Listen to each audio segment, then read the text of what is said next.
Good evening, it's somewhere. I'm someone. And let's get started. Tonight on our show, writer, co-creator of Oddity Prodigy, and Mighty Mighty Boss Tones' #1 fan, Jacob Jones-Goldstein. Western and squirrel watching, ordained minister, Scooter McCrea. And as always, our hosts, two guys who wandered in looking for directions to StokerCon. Charles Baruch and John Frater. And here we are. Okay. So, Scooter, I have to ask Welcome you, to the what is it show, about guys. Western squirrels specifically? What about squirrels? What is it about Western squirrels that you like watching?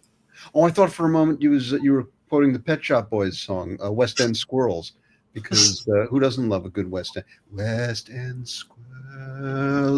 Boom, boom, boom. It's great stuff. I love all squirrels everywhere in the world. I do not in any way judge or put categorizations up. If you're furry and you've got a bushy tail, you're just a fabulous rat, and I love you because I love rodents in general.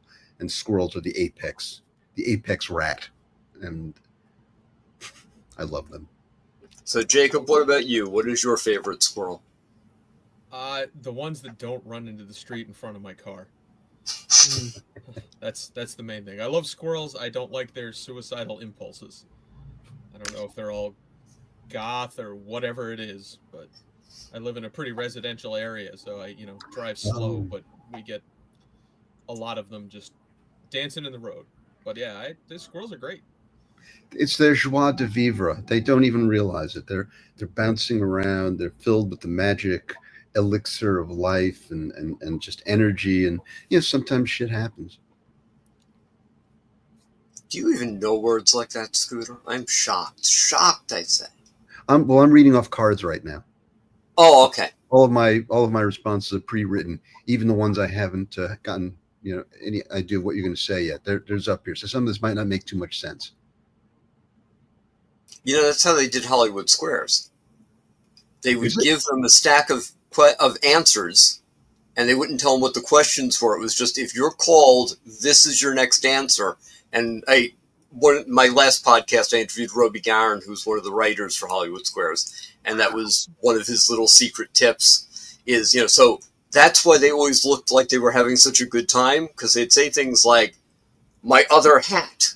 And they'd say it when they just found out what the question was. So it's like, That really that's why that's funny. Yes. Yeah. That's brilliant. It really gives a moment of spontaneity to the performance, which is great. I had no idea. I've already learned something tonight. I love you guys. This is an educational show. I don't know. It kind of kills the magic I had when I was 9 years old, watching Hollywood Squares when I was on rare occasions when I was home from school. So you've destroyed one of my dreams, Chuck. Thank you. I'm very sorry, but when Paul Lynde was called for the block, sometimes he wasn't ad-libbing.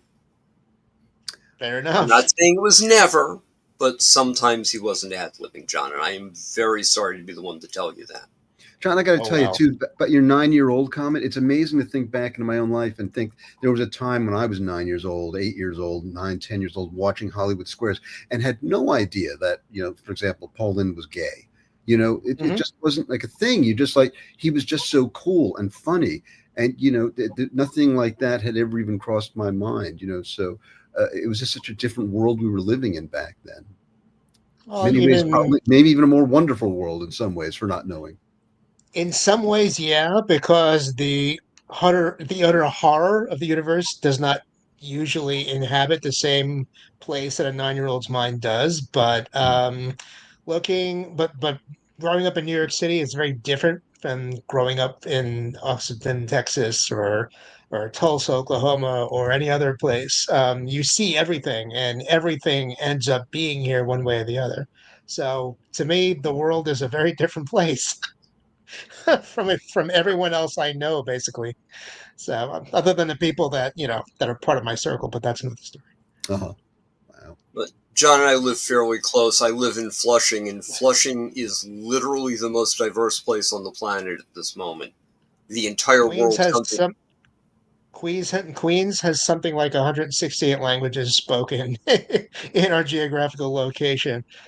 You can go to the courtyard of it's in Flushing Meadow Park, which is a big communal area. And they've got an area roped off on Saturday nights from June to October.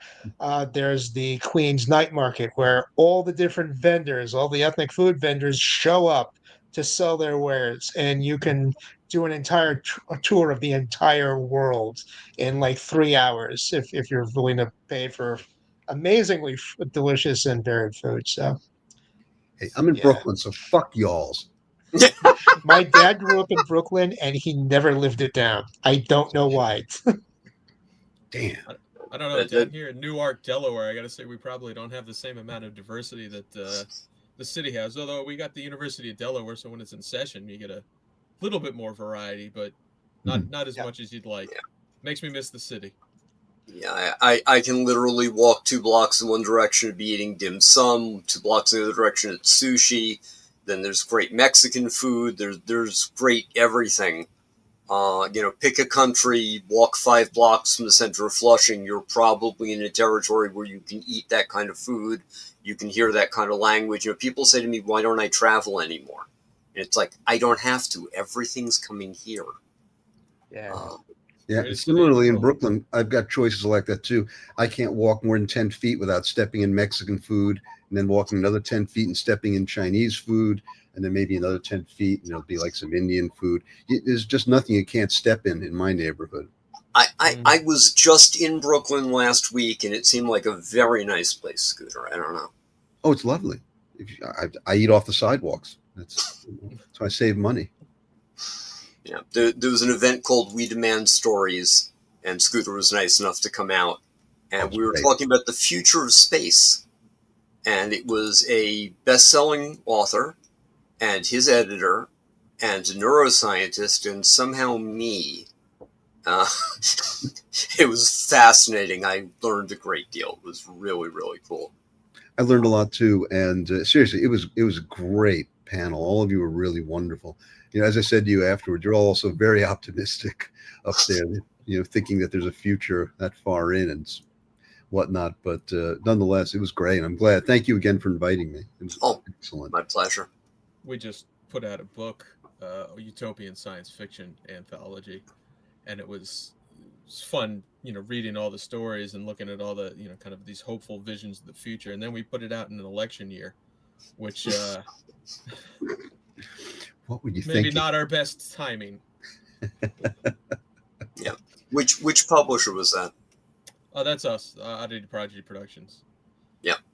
Oh, Because cool. I know you were mentioning before we started some things about eSpec. I didn't know who you were publishing that particular piece through. Yeah, I did the one book through eSpec, but most of the stuff that I've been working on lately is kind of through our own company. If it's a selling point for you, you can say that it's the book that's published in the last election year, as in the final one we might ever have. So in that sense alone, it could be a commemorative cover edition for that. It's funny, we've talked about that a lot, like doing conventions and stuff about engaging people in politics, and now we just sell fuck ice buttons at our table too. So we've leaned into it. That's funny. We've reached the point where the people who are showing up at our conventions are not the people we're going to disagree. Yeah. It's one of the things I like about the horror community is they lead with their heart. They actually think about other people. Somebody was asking me, why do you write horror? And I said, because it's some of the most empathetic people I ever run into, because literally I can't scare you if I don't understand you. So it all has to start with, I understand you. And, John and I were just up at StokerCon, and it was phenomenal for the amount of heart, the amount of decency that was there. And I may have even actually told this story on a previous podcast, but I'll say it again. I'm talking to this one young lady on Saturday night, just randomly, the two of us are chatting, and she says, there are 900 people here. No one's treated me differently for being female. Mm-hmm. That's nice. That's great. That's the community. Yeah. We care about people. We care about people who aren't us. We care about people who are us. It's lovely to be around that kind of thing. And A lot of people don't get that from the outside. And it's important to have those That's why communities they're nowadays. outside. And it's going to be getting more important as we go, especially something like horror, which is such a great medium for transgressive ideas and, you know, putting art out into the world. And I just think it's now more than ever getting art out there and into people's hands, and spreading that kind of thought and ideas is vital. It's deeply important stuff. Yeah, you know, somehow if you're writing horror and you write the worst thing in the world, you know, there's people out there that think you must be a terrible person, and then of course once they encounter people who actually make this stuff, write this stuff, you know, they think they find a lot of warmth. And it's a lot different, you know, to be writing the worst thing in the world as opposed to, let's say, being a politician who is pushing the worst legislation in the world, in which you have legit, you know, if you were to meet them, I think you just find, you know, scum. As opposed to finding this kind of empathy that it takes to actually put out terrible things on the page or in a movie, as opposed to actually implementing terrible things in the world for people who have less. A lot of it is we write what we think are cautionary tales, and sometimes they get picked up by the wrong people. Yeah, exactly. 1984 was not meant to be a manual. It was meant to be a warning, you know, not, and I think people have forgotten that. There's that Facebook meme that goes around every now and then. ABC Studios just picked up the rights to produce to produce a torture vortex based on the trilogy. Let's not build a torture vortex. So. That's great. Wow. You know, it's funny you mention it. It's a question you get asked a lot when you write or are involved in horrors. You know, why horror? And everybody's always a little bit judgy about it. Like you said, they think you must be a weird person or something. And it's always, I always struggle a little bit to answer it, because my first instinct is to be kind of sarcastic about it. So I write horror because I hate people, and you know, it's not really true, but it's, you know, you just get fascinated by the dark corners and all this, you know, the different avenues, and again, like I said, it's a great vessel for transgressive ideas and politics. But it's funny that more than any other genre that I've worked in, is when you write horror, it's people want to know why horror, but nobody has ever asked me why do you like science fiction, or, you know, why do you like I've gotten fantasy? that one, but I'm a little older than you. And for what it's worth, I like people, especially with a little barbecue sauce. If you grill them, our age, slice them thinly and grill them just nice. Yeah, science fiction is weird because it has become, I don't want to use the word ghettoized, but I think it kind of makes sense. Every subculture has their own little target in the marketplace now because it's been around for so long. Horror is more malleable. It covers more ground. It's more primal and it's more visceral. We all are afraid of generally the same stuff. What we can't agree on is why this thing frightens us and that thing doesn't. Just because, you know, people who are 6 feet tall scare me, but people who are 5 feet tall don't. Why is that? I don't know. I'm scared of short people, but I'm tall, so maybe that's a thing. Which doesn't really mean anything other than the fact that I have no idea what the hell I'm talking about. I got to tell you, you think science fiction is ghettoized. I have to disagree with you there, because so much science fiction in the mainstream, I'm going to talk movies here specifically, has been absorbed into the action adventure genre. So it's, of course, the bastard child of science fiction. And unfortunately, what that means is I feel like the degradation that's been done to science fiction in general, because it's been absorbed in there, means that any drooling fucking low-grade moron idiot thinks they can write science fiction now by having like a single idea and then having no idea how to actually extrapolate in terms of sociology, in terms of actual science, in terms of being intelligent. And which is why 90 to 95% of the stuff that's being sold these days as science fiction in movies or TV shows is just repellent garbage that it tends to I think it should be embarrassing to the people who create it, but somehow it's almost as embarrassing to see the people who like this stuff and digest it without question, and it brings us all down. I think it brings us all lower. It makes us all stupider. It's so sad to say that, but science fiction has gotten so much dumber in the last 30 years, I'd say, than it used to be. Well, one of the core things we're actually just talking about this last episode is kind of a write what you respect. Yeah. It's not write what you know, it's write what you respect. And I'll agree with you, there's a lot of material out there that doesn't have the fundamental respect. And it's not just science fiction. I mean, anyone here ever watch NCIS? No. It's a very good show in general, but literally in the very first episode, they're trying to stop a hacker, so they have two people typing on the same keyboard at the same time to go faster. Magical TV computer Right. business. This is not a research question. This is not a, gee, I didn't happen to know that about keyboards because I've never used one. Mm-hmm. Yeah, but you remember the TV show in the late 80s called Whiz Kids? Yeah. Vaguely. Go ahead. Yeah, it's very, very 90s era technology that was doing stuff on the screen that the giant mainframes at IBM could never do. Just it's all visual effects and sloppy storytelling, and this thing lasted for like 2, 3 seasons. And it's gotten weirder from there. There are people who well, you and I are come from the tech world. We know how this stuff works. We know why it works the way it does. We know how to make it weird, and we know how to make it work.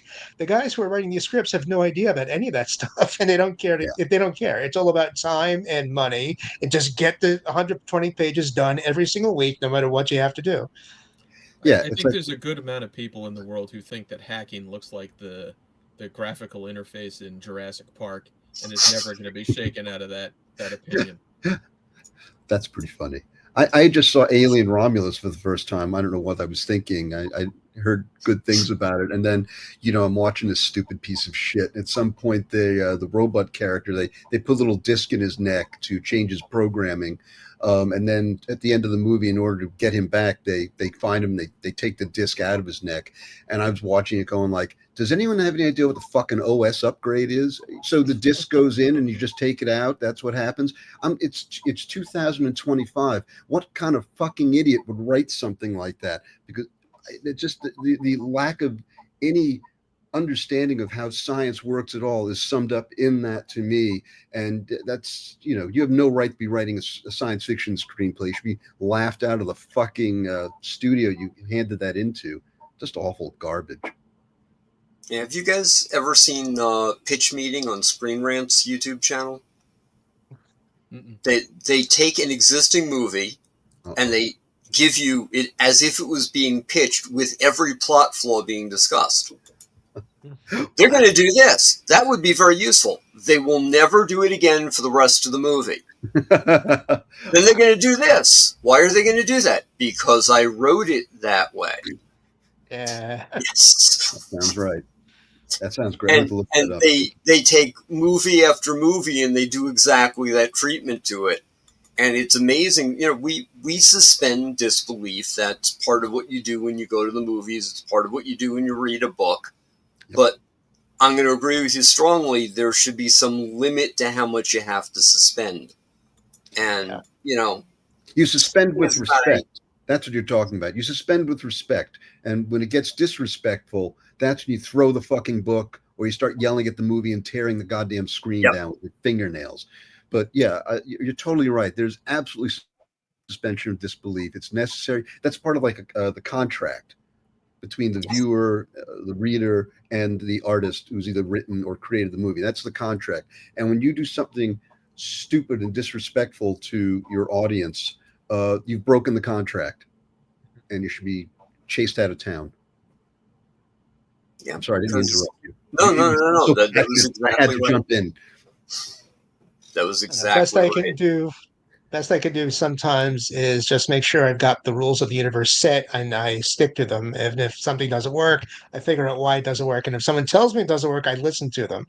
Mm-hmm. People should act like people, which is not easy to do because people sometimes act like plot points for no better reason than I've written this thing and I don't know how to end it. Now what do I do? Yeah, but you can get away with that, I think, because if there's a smart way to do that. It happens even in many of our favorite movies. there could be something like that moment where it kind of, jumps over something with a moment of illogic. But if you're a good writer and you're smart, you can maneuver that. I don't think you can do it more than once or twice in a story or movie or book or whatever else, but I think you can get away with it once if you're good. And again, if you're respectful, if you find a way to go like, yeah, okay, and make the audience not care that they've had the wool pulled over their eyes for just a moment there, it's okay. So that sounds like a funny dummies. Talk about that a little bit. I just saw the F1 movie. I'm a Formula One racing fan, and you talk about movies being kind of this movie basically assumed that nobody in the audience knew anything about anything involved in this, and they have and I've never really seen it in movies before, but kind of talking about this stuff and dumbing things down, they use the race commentary. So like what would be normally the broadcast commentary, it's playing in the movie, and it's the guys, the guys who actually do the races, but they're explaining exactly what's happening and why on the screen.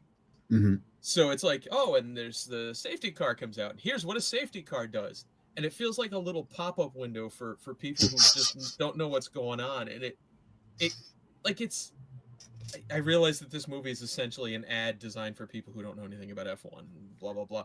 But it feels like it's just treating the audience as so utterly stupid and like just incapable of following. And this is not a complicated film by any stretch. So it made me sort of think about how the movies sort of treat the audience in this one. I wouldn't say I was insulted, but it was like, come on. Well, what I always tell people, when I teach writing, I always tell people that writing is a dialogue, but we only get to see our side of it. We don't know what each reader is going to bring to it. And I'm going to take this as a segue to show a short trailer for one of Scooter's movies, which I'm sure will be smart, considering everything we've discussed. And G-rated. Good luck.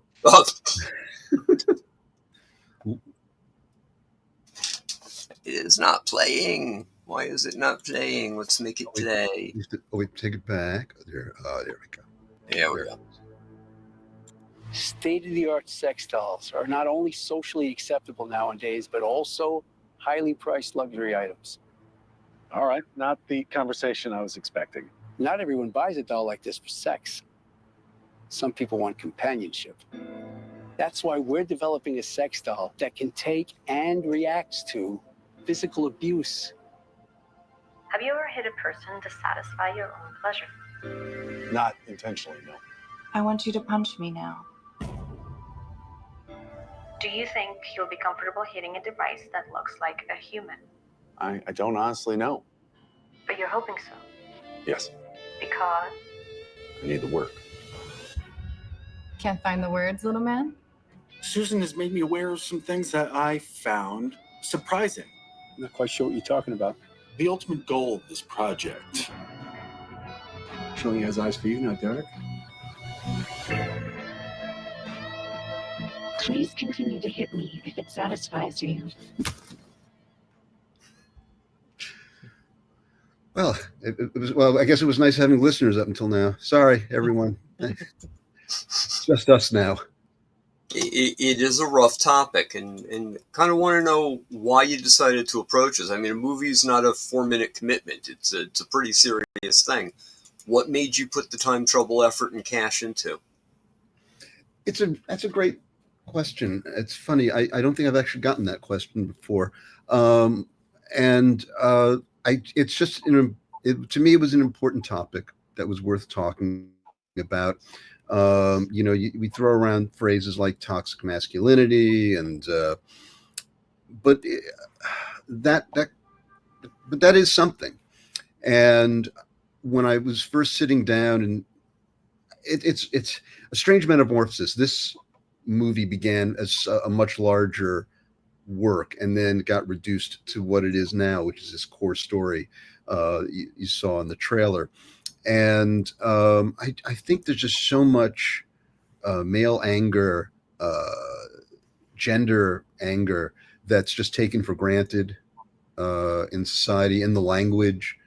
the way we say things throughout the movie. There's little things like, yeah, she's attractive. I'll take a shot at her. They're just things that we have in our everyday language that are just taken for granted. They're accepted. And the idea of people working in technology in the way that, let's say, Oppenheimer created the atomic bomb or created the possibility for an atomic bomb, and it happened. And I don't think that he was happy with how that all came about. It's the old question of, just because you can do something, should you do something, which is also there's essential. I also happen to have a great love for the I suddenly forgotten the name, My Fair Lady, Pygmalion Galatea. Yeah, I was gonna say, but the thing that always struck me about Pygmalion is everyone talks about Pygmalion, everyone remembers Pygmalion, but no one seems to remember Galatea. Which you just did as you were mentioning it, but everyone just says, yeah, because you're the man, Chuck. That's why I love talking to you. But yeah, I mean, there's the female energy there gets ignored for our remembrance of the male lead. Anyway, I'm not sure I'm talking around the issue here at all, but yeah, there's a lot of ugly things that people do to each other. And I thought it would be interesting because the science fiction elements of it, of Black Eyed Susan, are core, they're base, that's what it's, but really it's about male-female interactions. And the only woman in the movie, there are no women in the movie, is just this doll. So you don't see any other women. There are no other female characters represented on screen. The only female character is a voice on a telephone that they talk to. We never see her. So I wanted to have this focus on this doll as a almost as a golem, but not quite. It's representative of femininity, but as femininity that just gets smacked, beaten, and abused endlessly. By people who should know better, but also by people who can't admit to themselves that this is what they're doing, that they're being abusive. They're trying to find ways around it. It's complicated. It is. There's a lot there. And, it's gotten so much good, strong reaction in that I get people who get what it's about and really like it a lot. And I get people who hate it because they don't quite get what it's like. Some of the worst reviews I've read for it have been by people who say, well, I mean, this is made by a man and doesn't really. And it's like, well, that's kind of the point, actually, is that, yeah, it's about the male side of it. I'm not trying to give both sides of it. Like, this is, guys, this is like what men do. This is what we think. And it's just not very pretty. And what we shouldn't. Yeah. Yeah. So what was your actual role in this? Were you the director only? Were you spoke about the development of it. How deep a role were you in this process? I mean, everything. Wrote it, directed it. I mean, I guess that's enough. Put some money into it too. I'm not the only producer on it. It's something I wrote back in 2018. So it has a little bit of a tale to it, as in, a dinosaur tale. And it's kind of interesting because I kind of wish it had gotten made back then, because I felt like back in 2018, 2019, I don't mean it was prescient, but it's just now AI is the talk of everything's AI. And AI wasn't as much spoken about in movies in this way, in the same way that it is in this one. Now I've got things like, what was that piece of shit, Companion, which is like the stupid fucking idiot version of this, made by people who are cowards. And there's other stuff out there too that I've seen where, I mean, I don't want to pick on the Megan movies. It's a whole other different thing in some ways, but it's AI related and it's little robot dolls. But once again, I feel like, I feel like what I did with it is I went to the route of saying, the science has to be honest, so the doll can't walk. Has anyone made a robot yet that can walk that looks acceptably human? No. So it's not like, what was that stupid thing a few years ago, the robot film that everybody loves. I'm sorry, I forgot the name, but Alex Gardner's robot movie, whatever it was. Ex Machina. Yeah, Ex Machina, which had some really great stuff in it, but it was like, oh, really? The robot can get up and walk? Oh, they can dance? Really? I don't know about that. I don't think we're anywhere near that yet. So that's a plot point in this movie. The doll can only sit there and be acted upon because that's honest. That's where the science is. The one thing that I do that's a lie, of course, is the idea of like a doll that has bruising technology. So if you hit it, it can bleed, it can get a black eye, it can get bruises that well up and then can heal. That's the magic part of the technology. But pretty much everything else in there is based on things that could happen, have already happened, that exist. So that was my one lie. But when you say that one lie, I immediately think of Twilight Zone and Battling Maxo. Oh, where they have a robot where it doesn't work anymore, so the guy steps in for his own robot, and they're not surprised when it bleeds. Yeah. Mm-hmm. Yeah. Lee Morgan can do anything. That's my story, and I'm sticking to it. Yes. John is absolutely correct. Yeah. Also, the Boston Dynamics robots do walk pretty effectively, but they don't look remotely human. So, well, that's the thing. Yeah, you're totally right. And I thought to myself, if I had a lot of money, her legs would have faced the other way, and I would have had her walk. Just to give you some idea, when you're a writer director, and they only have $100,000 to work with. These are the things on your mind. If I had about $10 million, that doll would have walked. And it would have looked so awkward and disturbing. Anyway. And that would have been the tagline, "You will believe a doll can walk." Ooh, I reference that Superman line all the time. Thank you, my friend. Very nice. You're quite welcome. One of the reasons we're friends. I think it's time for somebody to read something. I think that we should nominate the guy who came here to read something. Absolutely. Sure. I'd be happy to. So this is from my novel The Change, which is coming out next week as we record this, so July 11th.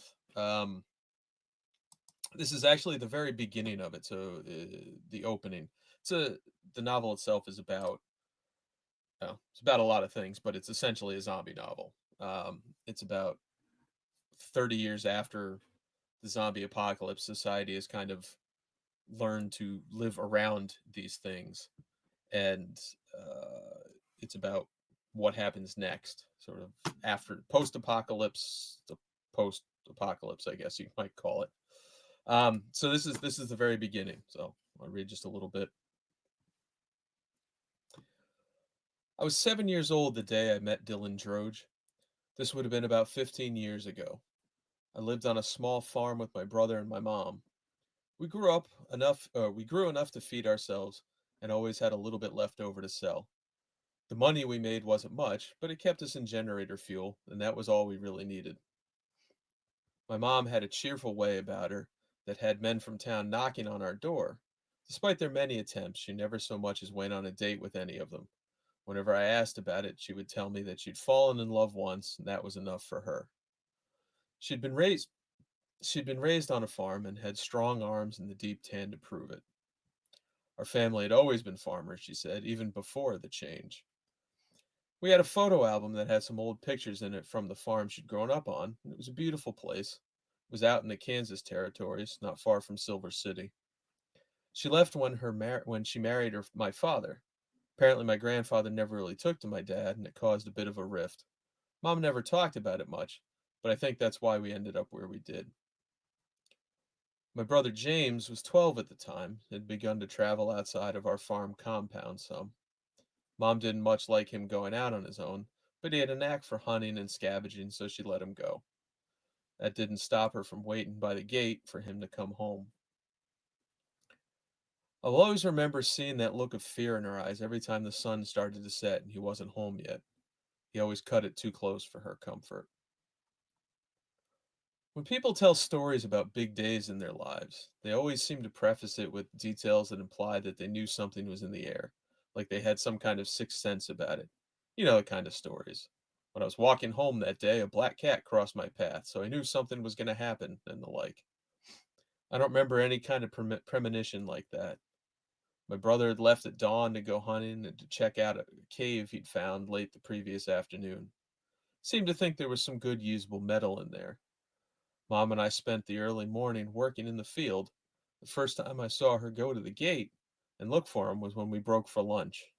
I remember the meal was a tomato and some cornbread. We ate pretty simple in those days. As the day progressed, she began to spend more time looking out from the gate. This was normal for days when he went out, but she seemed extra agitated because of his discovery. Caves weren't the safest places in the world even before the change. These days they could be absolutely deadly. Evening approached, and my brother still hadn't returned home. I went out and sat by the gate with my mother. She leaned on the post where the button was. I was sitting next to her drawing pictures in the dirt with a stick when we heard the first moan. My mother went rigid. It didn't sound like it was that close by, but any time you hear a moan, you don't want to be standing there with your gate open. Go get the gun.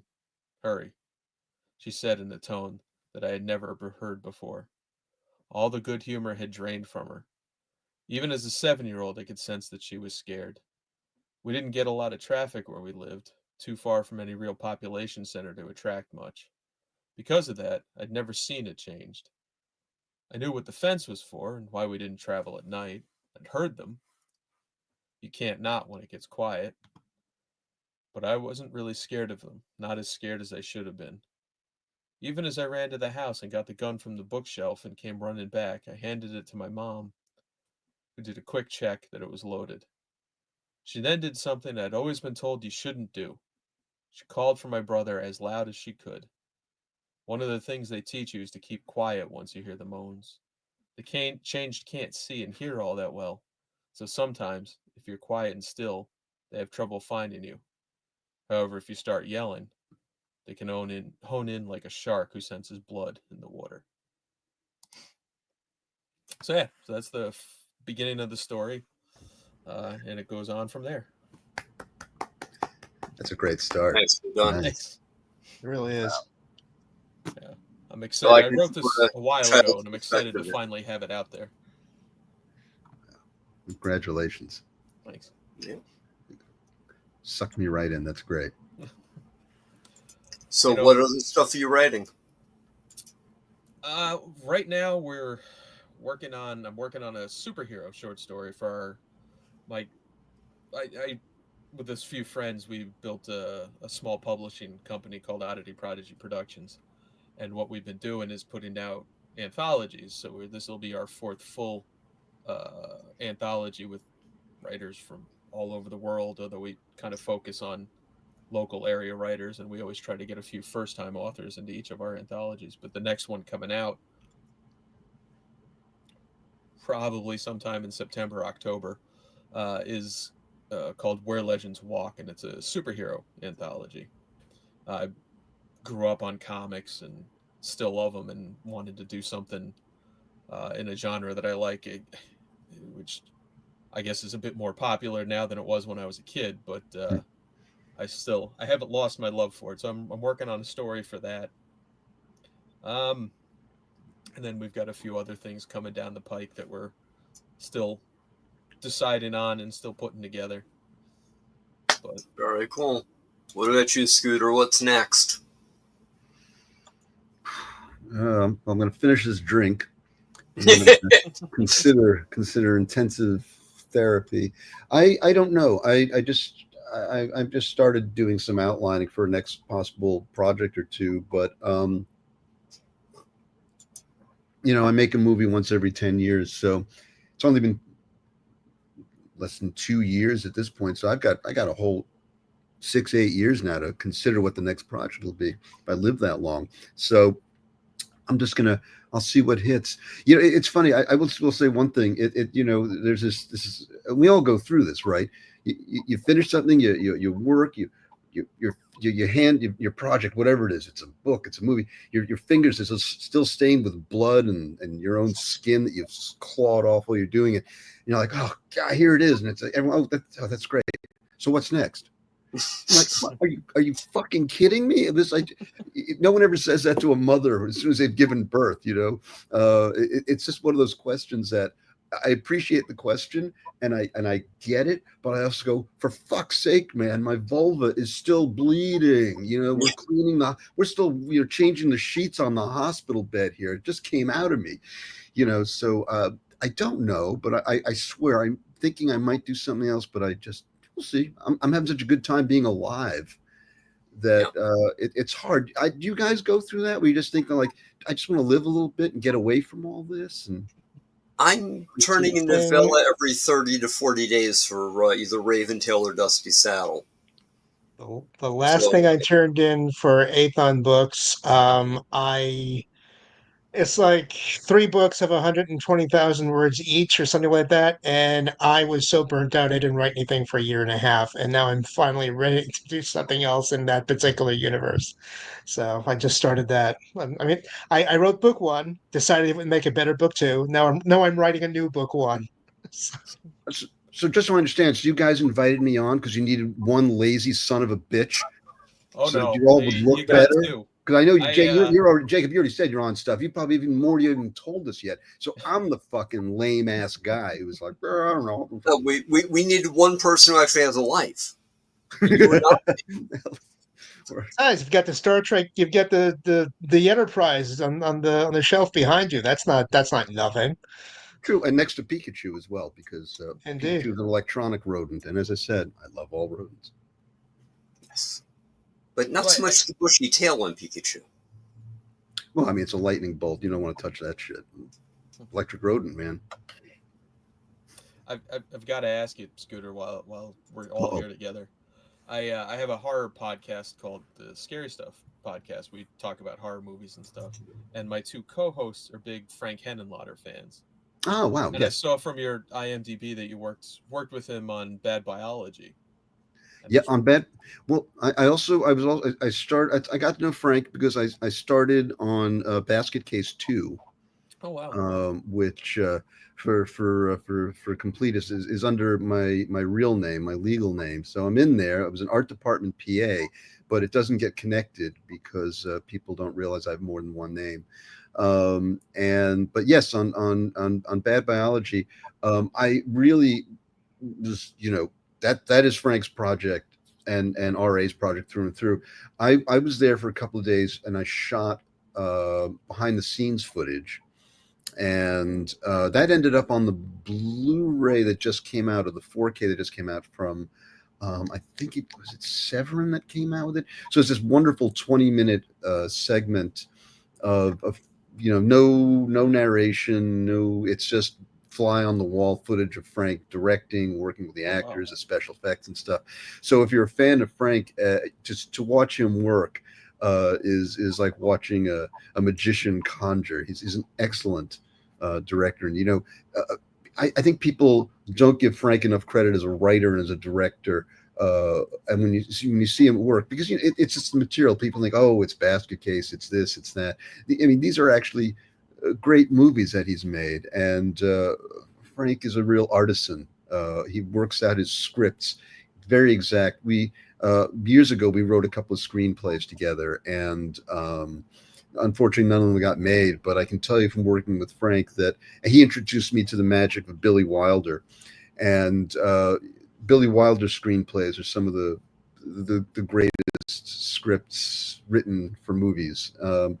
And he, as a devotee to that, Frank was always like, the famous Billy Wilder quote is, if there's a problem in the third act, or if the third act isn't working, the problem's in the first act. So that kind of structuralism. And if you look at Frank's movies, his structure is great, and it's very, very precise. Despite the fact that I think people think, oh, it's grungy, it's this and it's that. No. Just, yes, the filmmaking, there's not a lot of money sometimes, but Frank gets through. But if you look at it as a storytelling arc and the screenplay, they're very well crafted. Yeah. Yeah. I'm glad they're friends. These friends, you're big fans. You said. Yeah, big fans of. What you know? What their favorite ones are? Frankenhooker. Yeah, I worked on Basket Case too, so I came in the day after Frankenhooker had finished shooting. So I got there on set, and there was this huge, disgusting refrigerator turned over with blue, purple slime all over the floor. I was like, gee, maybe it's good. I didn't work on that one because that was a mess. It is a pretty sloppy movie. So yeah, it's beautiful sloppy. But now we know what Scooter's doing next. He's showing up on Jacob's podcast. I don't know if you. I'm a bit of a motor mouth. I'll leave it up to you, Jacob. Don't worry. Don't browbeat him, Charles. Please. We're on a bit of a hiatus, but when we come back, we'll reach out. No problem. Thank you. Listen, Charles, you're my new agent. Thank you. There you go. I can get you all the non-paying gigs you want. Oh shit. As long as I'm paid in exposure. Yes. Toss it out, man. I'm the stripper going, yeah. Toss the exposure bills on me, yeah. I'm the agent for you. Bless you, sir. And the good news is you get 15% of nothing that I make. Well, I have to split that with John, but yes. Yeah. Go right I ahead. get my 15% of nothing.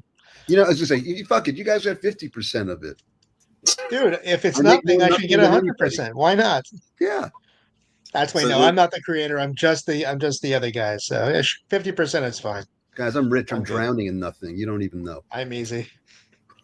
There's an old story about a guy who does a favor for the king, and the king says, "Come by the castle tomorrow, and I will grant you a wish." And when he gets to the castle, the guard says, "I'm not letting you in." Why? Because I'm not getting anything out of it. I want half of whatever you're getting from the king. So the guy says, okay. He goes in, and he's about to walk into the royal throne room, and the guard there says, I want half of whatever you're getting. He says, okay. Goes up to the king. King says, what do you want? He says, I want a thorough beating. He gets half, and he gets half. Wow. It sounds like a Russian fairy tale to me. Is that Russian? I don't recall it was spoken at a normal speed, so I can't tell you for sure. Kind of sounds like my job, actually. my job is very much the beatings will continue until morale improves. It's that kind of a place. I work in IT too, so yeah, I get it. IT too. This time it's personal. IT 2.0. Or you mean this time it's personnel? Oh, that's why he gets the big bucks. That's why they're on line 2 and they're not happy. Charles, in the spirit of disclosure, my battery's going to die in 5 minutes. Ah, okay. So John is dying in 5 minutes, and that's very, very sad, or possibly less. So I think we'll take this opportunity to wrap the show. I'm going to need you guys to help me because she's in the next room, may not hear. Can we just holler for Danny? Oh, Danny! Danny! Danny! Oh, Danny! Danny boy! And that's our show. There are links below for Jacob Jones-Goldstein, Scooter McCrea, as well as our hosts, Charles Baruch and John Frater. Upcoming guests will include Cece Adams, Al Beck, Russ Colchimiro, and others we can't mention just yet.